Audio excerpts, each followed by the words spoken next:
Here we go again, guys. Another day.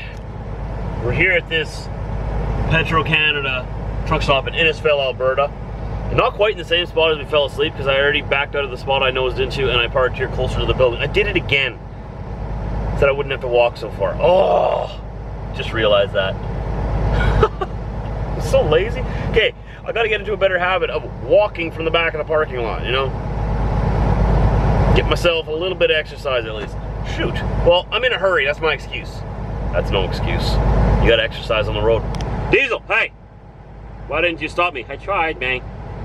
Yeah, I don't listen to you. It's true. Okay, I'm gonna run in there, get a coffee, and then we've got to hit the road. By the looks of it, we should make it just on time for our delivery appointment in Edmonton. Let's go.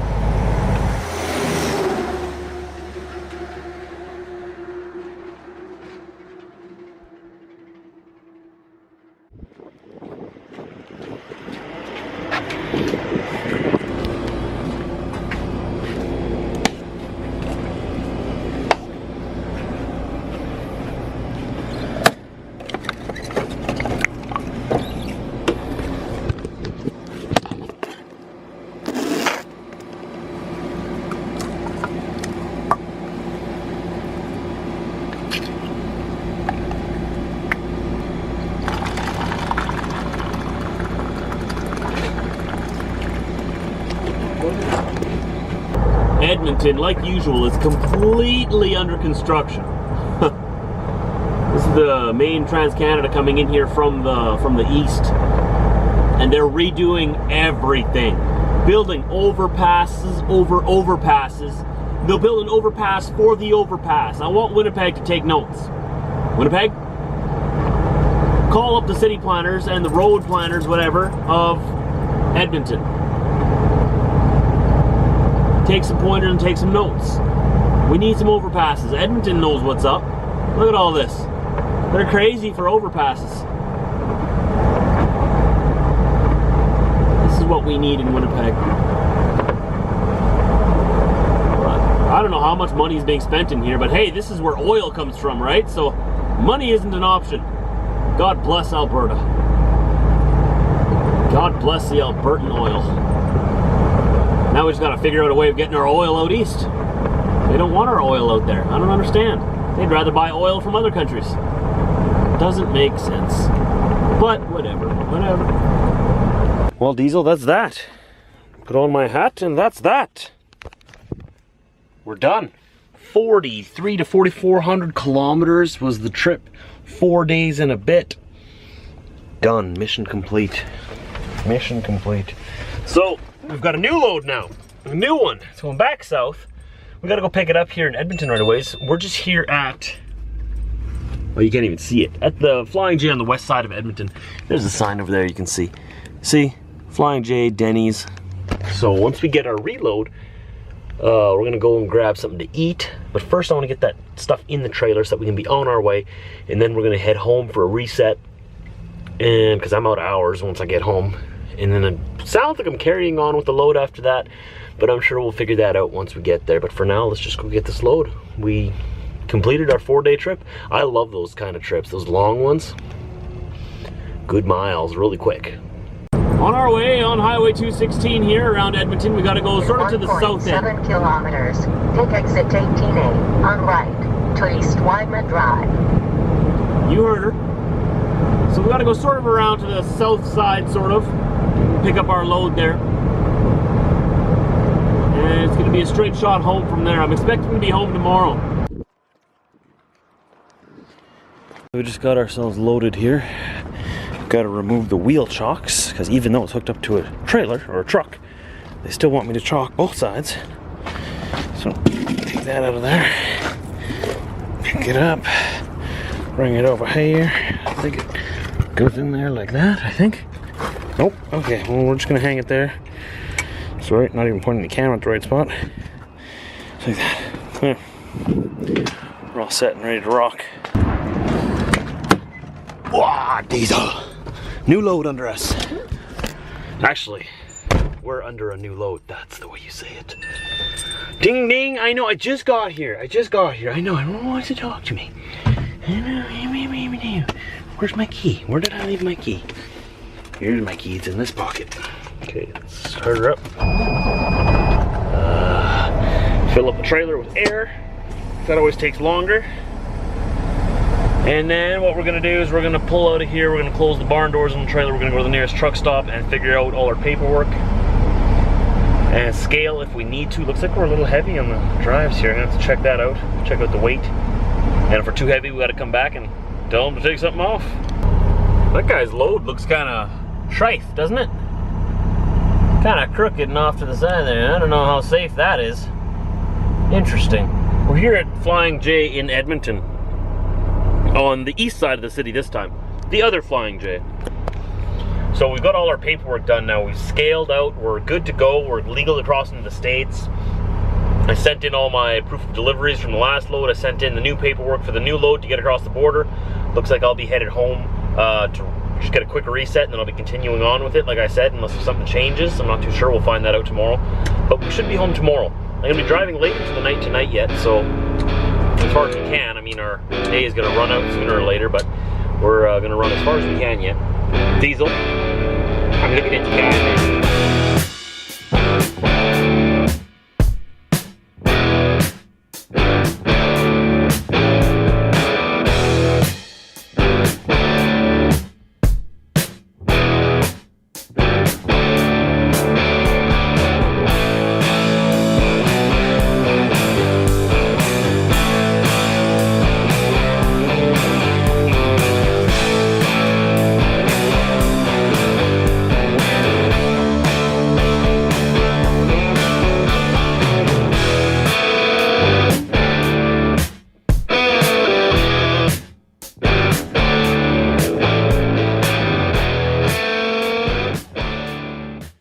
With the setting of the sun, we find ourselves in Lloydminster, Alberta. Technically, we just crossed the line. We're in Lloydminster, Saskatchewan.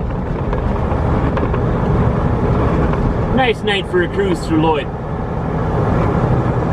So we are right on the border, obviously, of the two provinces. We're going to be in Saskatchewan for the rest of the night. Probably going to sleep here.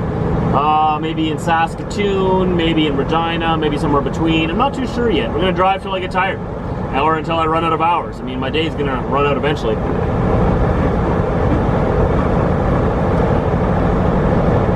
Whoop, all right, you want me to stop? Fine, I'll stop, all right. Okay. Not very nice. Well, man, we made it. We made it. It was a busy day, busy day. It was just one of those days, you know, where you gotta rush to your delivery, deliver your freight, and then you gotta rush over to your shipper to pick up some freight, and then you gotta keep rushing down the road again. So we're doing great though. We made it here to Saskatoon, Saskatchewan. As you saw, we're at the Husky here in the back of the parking lot. This is where we're gonna rest our head and make our home tonight. Because home is wherever you park it. That is a beautiful truck. Take a look at that. Take a look at that. Beautiful truck. Absolutely. I don't know why you're cutting through the parking lot all crooked like that, but I don't care. You got a beautiful truck. Come on, let's stare at it a little longer. Look at that thing. Very nice. Oh, he's coming back this way. Okay, let's not point the camera at him for too long. But there you go. He's gonna come back towards me and be like, why are you filming me? And I'll be like, you going on YouTube, right, Diesel? YouTube. So I don't know if I've shown you guys my gauge cluster here yet properly. I should show you what's going on here. Up here, we got our battery level. That should stay at 12 or above. That's 12 volts battery. Here we got our coolant temperature, which since we were just running it down the highway is at about 200 degrees Fahrenheit right now. That's the coolant temperature in the engine. Down here is the oil pressure. Obviously it's at 0 because the truck is not running. As the truck runs, it creates oil pressure, and that'll show you your oil pressure. RPM gauge. Speedometer gauge, you know, most useless gauge of them all, right? Just kidding. You got your odometer down there. This is all in kilometers, as you can see. Miles an hour are the little numbers in there. For you Americans, some of you don't know that on your speedometers you have the miles an hour on the outside, right? And sometimes I run into people down there that don't know what the little numbers are on the inside of your speedometer. If you look down at your speedometer, you'll see kilometers an hour as the little numbers on American vehicles. Ours are different because we are metric, right? So kilometers are on the outside, miles an hour are on the inside. Fuel, we're at about half a tank, so I'll probably fuel tomorrow sometime. These are my air pressure tanks. Everything on this truck is run by air. And you get your primary air tank and your secondary air tank. 2 air tanks. That controls, the air brakes, the suspension, stuff like that. Here you got the oil temperature. Over there you had the coolant temperature, right? Here you got the oil temperature sitting at about 200 Fahrenheit as well. Yes, engines run hot, and yes, that's normal. Here you got your manifold. That's your turbo PSI. How much pounds per square inch of pressure your turbo is creating. That's your DEF fuel there. It's your diesel exhaust fluid, or AdBlue if you're in Europe. That usually lasts about 4,000 kilometers or so. 4 to 5,000 kilometers, that's 3,000 miles or so, let's say. I might be wrong on that, but I'm not going to do the conversion right now. This is the suspension load. This shows the pounds per square inch of pressure in my drive airbags, like right behind my cab, the 2 axles on the back of my truck. That's how much pressure is in there. So you can tell I got a pretty heavy load on there right now because it's sitting above 50 there. I scaled and I'm only sitting at about 30,000 pounds on those. So it tells you about how much weight is there. This is your transmission temperature, self-explanatory. Front axle diff temperature, differential temperature, rear axle differential temperature, and brake application PSI. That's how much pressure, if I push down on the brake with my foot, you'll see that that's how many pounds per square inch of pressure I'm applying to my brakes. And then you hear the pressure release with a psh when I release the brakes, right? Here you got your air suspension for your trailer. You got your 5th wheel slide right here. You can slide your 5th wheel back and forth. You got differential lock here and full locking main diff rear drive axle. That you do not want to have on when you're making corners. You only use that when you need to get out of a rut in the mud or snow. Turn that off before you make any corners. This one, on the other hand, just the locking diff, it sort of gives it sort of a 4-wheel drive feel to it, but not quite. It just gives you a little bit more traction, because if you don't have that on, usually all of your tires aren't spinning. There's not power to all of your drives, right? But if you lock your diffs, then it gives power to all the drives, especially if you do full locking diff. But remember, don't turn corners in parking lots or anything with a full locking diff engaged. So you know you're gonna wreck your diff. And that's just my gauge cluster here. Just a little brief overview of the gauges. If you guys are ever wondering what all these gauges are for, yes, I look at all of them constantly as I'm driving. Not like constantly, but I always glance over them about every 30 seconds to a minute. I don't keep track of how often I look at them, obviously, but I do keep an eye on all of them, as well as my mirrors and whatnot. And there's a few other switches here that I'll go through on an interior tour with you yet, but this was just for a little snapshot of what I'm dealing with in my office. This is my office. This is what I stare at all day, every day. So guys, thanks for watching my vlog today. Tomorrow we will make it home, and we're gonna be home for a reset. A reset. 36-hour reset. In Canada, you need to stop for 36 consecutive hours to start a new 70-hour week. In the States, I know it's 34 hours, but in Canada, we add an extra 2 hours on there just to be sure. And we're probably gonna shave tomorrow. Or the next day. While we're at home, we should probably shave, because this is getting a little bit borderline. We'll see, but I'm looking forward to being home for a bit. I'll talk to you tomorrow. Don't forget, down below in the description, there's links to past vlogs of mine and other stuff. If you want to see other Trucker Josh stuff, it's all down below in the description. I did something fun the other day. I Googled Trucker Josh, and that was interesting. I found articles about myself that I didn't even know existed. I posted one to Facebook. Had no idea they even wrote the article about me. Google knows more than I do. And knows more about me than I know about me.